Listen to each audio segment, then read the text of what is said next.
a Deus com cânticos.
Cantou aqui, mas eu gosto muito. Diz assim: Jesus, em tua fidelidade eu me abrigo, e debaixo de tuas asas fico tranquilo. Sei que nada e ninguém pode me separar do teu.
Bendito seja o nome do Senhor. Nós estamos em campanha de oração que se encerra no dia 7 em prol do nosso país. E tem um hino do cantor cristão que hoje resgatou aqui hoje de manhã, que ele cantar outro. Nós vamos cantar a oração pela pátria.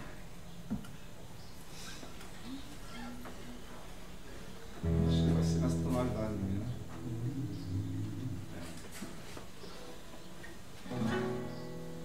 Minha pátria, pátria, eis a minha petição. Minha pátria,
Nessas horas eu sinto muita falta de Tarsos aqui cantando, que ele é bom de segurar essas coisas, né? Vamos orar? Querido Deus, muito obrigado, Senhor, por tua fidelidade, teu amor, tua misericórdia em nossas vidas. Muito obrigado, Senhor, porque tu tens cuidado de nós. O Senhor tem, Senhor, nos preservado. O Senhor tem, Senhor, ministrado os nossos corações. O Senhor tem manifestado a tua graça, o teu poder sobre nós, e por isso nós te bendizemos. Nessa manhã também, Senhor, queremos mais uma vez orar pelo nosso país. Te imploramos, Senhor, que a tua bênção continue sobre nossa nação. Meu Deus, sabemos que tu tens uma vontade que é boa, perfeita e agradável também para o nosso país. E, Senhor, nós te imploramos que essa vontade do Senhor venha sobre nossa nação, sobre o povo, Senhor, que te busca, mas também, Senhor, para aqueles que ainda precisam te conhecer. Nós te imploramos, Senhor, que nós tenhamos a oportunidade de continuar evangelizando, de continuar falando do teu amor na nossa nação, que o Brasil continue, Senhor, de pé, proclamando que há um Deus sobre todas as coisas, proclamando que tu és Senhor. Nós te bendizemos porque tu tens nos levantado nesse tempo para orar por nossa nação, e te imploramos, Senhor, por tua misericórdia sobre este país, em especial nesses dias, Senhor, de tanta movimentação. Te imploramos, Senhor, por teu agir, por tua misericórdia sobre nossa nação. Ó Deus, que não haja conflito armado em nosso país, que haja, Senhor, paz reinante. Nosso povo é um povo pacífico, é um povo, Senhor, que odeia a guerra. E te imploramos, Pai, que não seja necessário um tempo de armamento na nossa nação, mas que a tua misericórdia e o teu amor, Senhor, a tua compaixão se estenda sobre nós, nos livrando do mal e nos trazendo, Senhor, aquilo que tu queres, pois nós sabemos que tu tens o melhor para nós. Amém. Te bendizemos e te adoramos em nome de Jesus. Amém. Amém. Amém. Glória a Deus. Sempre um pouquinho, irmãos.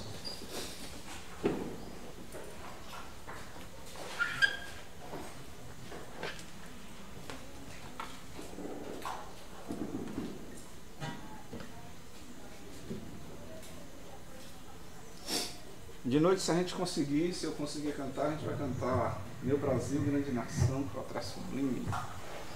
Acho que esse é da harpa cristã, salvo engano. É um hino avulso. Abra sua Bíblia no livro de Atos dos Apóstolos. Aos domingos pela manhã nós temos estudado Atos dos Apóstolos. E nós estamos fazendo uma revisão de Atos, então estou pulando algumas coisas. Mas tem alguns capítulos que são muito interessantes que eu gostaria de analisar com os irmãos. E nós vamos hoje iniciar o capítulo 10 de Atos dos Apóstolos, que é um capítulo muito interessante para a compreensão, né, do próprio livro de Atos e como ele se desenrola a partir daí. E nós vamos ler do versículo 1 ao versículo 8. Na verdade, esse capítulo era bom se a gente lesse todo, mas é porque ele é muito grande, aí eu vou dividir em partes para a gente estudar aos pouquinhos. Mas eu vou sempre indo e voltando para a gente não perder o fio da meada. Versículo 1, Atos 10, de 1 a 8. Diz assim: havia em Cesareia um homem chamado Cornélio, centurião do regimento conhecido como Italiano. Ele e toda a sua família eram religiosos e tementes a Deus. Dava muitas esmolas ao povo e orava continuamente a Deus. Certo dia, por volta das 3 horas da tarde, ele teve uma visão. Viu claramente um anjo de Deus que se aproximava dele e dizia: Cornélio. Atemorizado, Cornélio olhou para ele e perguntou: que é, Senhor? O anjo respondeu: suas orações e esmolas subiram como oferta memorial diante de Deus. Agora mande alguns homens a Jope para trazerem um certo Simão, também conhecido como Pedro, que está hospedado na casa de Simão, o curtidor de couro, que fica perto do mar. Depois que o anjo lhe falou, se foi. Cornélio chamou 2 dos seus servos e um soldado religioso dentre os seus auxiliares, e contando-lhes tudo o que tinha acontecido, enviou-os a Jope. Vamos orar mais uma vez? Bendito Deus, aqui está, Pai, tua palavra lida nessa hora.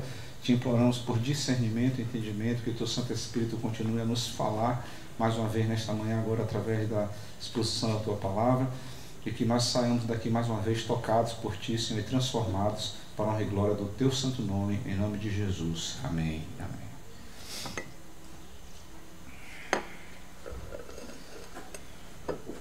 Muito bem. Contexto desse texto, né? É bom para a gente entender a razão das coisas. O Evangelho estava se espalhando, estava crescendo, muita gente conhecendo mais, conhecendo sobre Jesus, conhecendo as coisas que Jesus tinha feito, conhecendo o Evangelho do Reino. E até aqui começa um processo de divisor. E só no capítulo 11 nós vamos começar a conhecer a igreja de Antioquia. Mas aqui nós vemos o Espírito dando sinais de que o Evangelho deveria alcançar também outras pessoas além dos judeus. Veja como isso é tão forte, que quando Lucas, ao escrever aqui o livro de Atos, ele fala de Cornélio, ele vai descrever Cornélio. Ele fala assim no versículo 2: ele e toda a sua família eram religiosos e tementes a Deus. O que significa isso? Se a gente olha do ponto de vista atual, alguém que é religioso e temente a Deus, a gente pensa, tá, é um cristão, uma pessoa, né, que conhece o amor de Jesus Cristo, mas aqui não se aplica. Quando Lucas descreve alguém temente a Deus, ele estava falando de alguém que era simpatizante do judaísmo, embora não fosse judeu. Certo? Então a palavra aqui é essa. Por que carecia dessa explicação? Porque, Cornélio era um centurião. O que era um centurião? Olha o nome aí. Cadê Pedro, que gosta das etimologias das palavras? Isso mesmo, né? Comandante de 100 homens. Não é isso? Daí a palavra, o nome centurião. Ele comandava uma parte do exército romano, ou 100 homens, né? Daí o nome centurião. Ou seja, era um homem de guerra, um homem acostumado às guerras, acostumado a cumprir ordens também. Por isso é um homem que não teve dificuldade quando o anjo se aproxima dele e chama Cornélio, né? Vá lá à casa de Simão Curtidor, porque tem um Pedro lá. Vá à casa de Pedro, chama Pedro, né? E ele não teve dificuldade, porque era alguém habituado a receber ordens, a tratar com ordens, né? Então ele já tinha essa disposição, então, né? Havia essa disposição em seu coração em obedecer. E era alguém que tinha uma vida de aprendizado, de conhecimento de Deus. Ele queria aprender mais de Deus, alguém que tinha um coração voltado para Deus. Então vamos lá. Por volta das 3 horas da tarde de um dia, ele viu um anjo de Deus que se aproximou e lhe deu a ordem, né?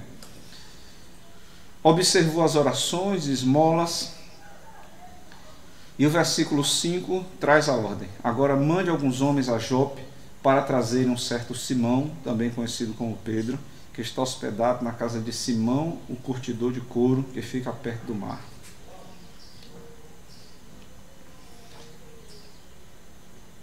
Por que o Espírito precisou incomodar um gentio para buscar um apóstolo para falar do Evangelho de Cristo? Não tem pegadinha, não.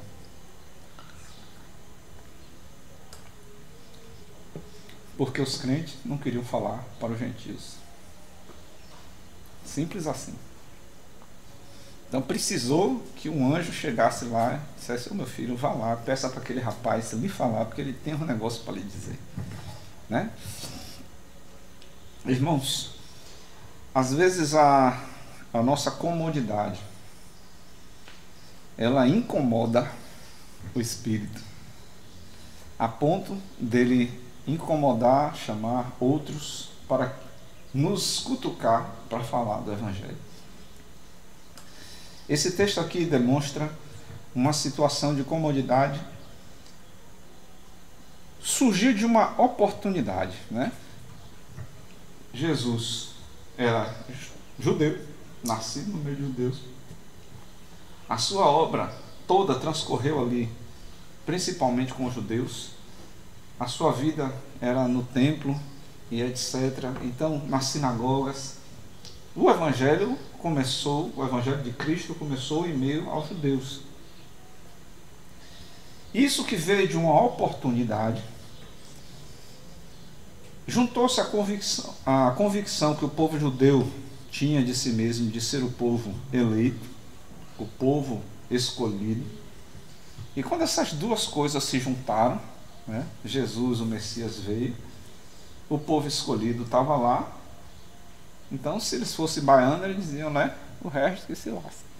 Mas, como não era baiano, aí o povo judeu terminou fazendo isso. Mesmo quando houve a perseguição do povo, né, e que eles foram dispersos, da qual Saulo, que nós estudamos há umas 2, 3 semanas seguidas aqui, teve que ser também chamado pelo Espírito Santo. E veja como o Espírito sai, né? Seleciona Saulo, chama Cornélio, depois ele vai e começa a atuar dentro de uma igreja, a igreja de Antioquia, para começar a fazer um trabalho diferente. Por quê? Porque a igreja estava acomodada dentro de uma visão. E quando eu olho para isso, irmãos, eu penso que a gente precisa sempre checar se a nossa visão, se aquilo que nós estamos fazendo é aquilo que o Espírito deseja, aquilo que o Espírito espera de nós. Se os nossos planos e projetos são os mesmos de Deus. A gente precisa conferir se nós estamos fazendo a vontade de Deus ou nós estamos fazendo apenas a nossa vontade. Porque há um grande risco em que a comodidade nos empurre para longe da vontade de Deus. A comodidade nos empurre para distante daquele projeto de Deus para nós. O que nos é cômodo, nem sempre, isso não é uma verdade plena, mas nem sempre essa comodidade reflete a estabilidade trazida pelo Espírito. Muitas vezes reflete a nossa preguiça, reflete ao nosso relaxamento com a situação atual. Irmãos,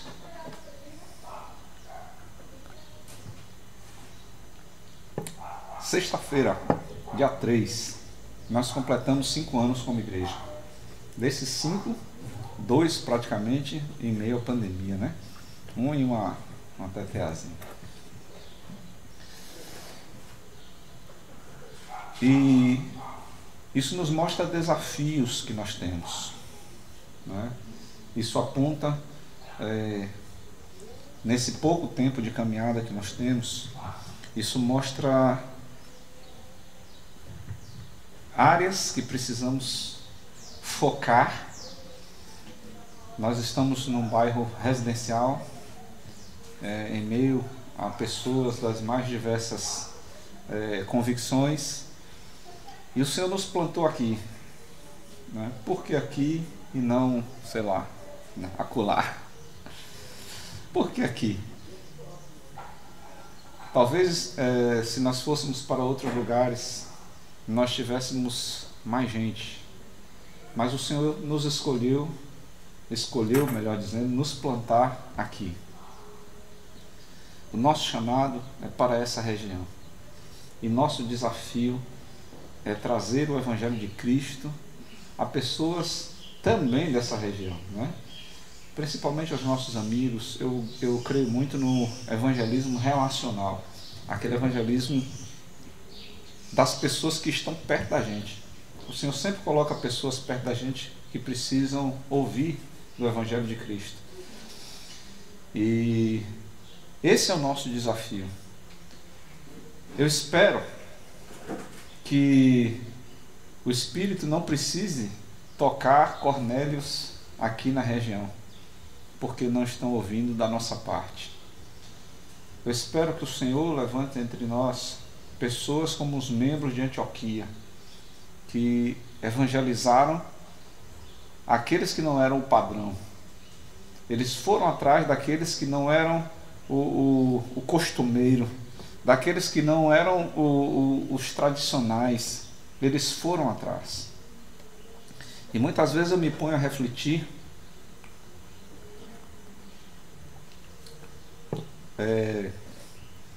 Miriam, que me conhece há muito tempo, Vadinho, que me conhece há muito tempo, sabe que, por exemplo, eu mudei muito a minha forma de pregar, mudei muito a minha forma, as músicas que a gente canta, né? E isso vem muito de uma convicção que eu tenho de que o Senhor tem separado pessoas para andar com a gente que são escolhidos para andar com a gente, né? A gente não precisa mudar a nossa cara para alcançar as pessoas que precisam estar aqui. Tem muita gente amargosa que precisa ouvir desse Evangelho do jeitinho que a gente prega. Tem muita gente que precisa conhecer um Jesus diferente. E o nosso desafio é ser diferente. Eu não tenho problema em ser chamado de conservador, em ser chamado de tradicional, em ser chamado de... Quais são os nomes aí? Fundamentalista, né? Fundamentalista é um elogio para mim, né? Então, ser chamado dessas coisas, para mim, é um elogio. Eu não me incomodo de forma alguma. E eu creio que o Senhor nos chamou desse jeitinho que a gente é. Desse jeitinho. Quem me conhece há mais tempo sabe que eu gosto de barulho, eu gosto de festa, eu gosto de... Mas o Senhor nos chamou desse jeitinho. A gente não precisa mudar a cara, mas a gente precisa mostrar a cara, né? A gente precisa falar de Jesus, a gente precisa... eu acredito muito, repito, no Evangelho relacional. O Evangelho que toca, que alcança pessoas próximas a gente, que alcança as pessoas que o Senhor tem colocado ao nosso redor. E vejo com clareza que Ele tem colocado pessoas ao nosso redor que precisam ouvir do Evangelho, desse Evangelho genuíno, desse Evangelho natural, do amor de Cristo. Seja você esse instrumento. O anjo falando a Cornélio abriu um tempo para que Pedro entendesse que os gentios também precisavam ouvir desse Evangelho. O que será que o Senhor precisará fazer para que nós entendamos que o nosso vizinho, que o nosso colega de trabalho, que o nosso colega do baba, que o colega do baba, hoje o povo aqui nem faz mais isso, né? Do colega do videogame, né? Colega as pessoas com quem nós corremos, que pedalamos, e etc., que essas pessoas também precisam de Jesus. Seja você um instrumento, seja você aquele que anuncia as boas novas, que anuncia a misericórdia e a graça do Senhor. E que isso traga cada dia mais prazer ao teu coração, que isso traga cada dia mais alegria de saber que Deus age através da tua vida também. Dê oportunidade ao Espírito agir através de você.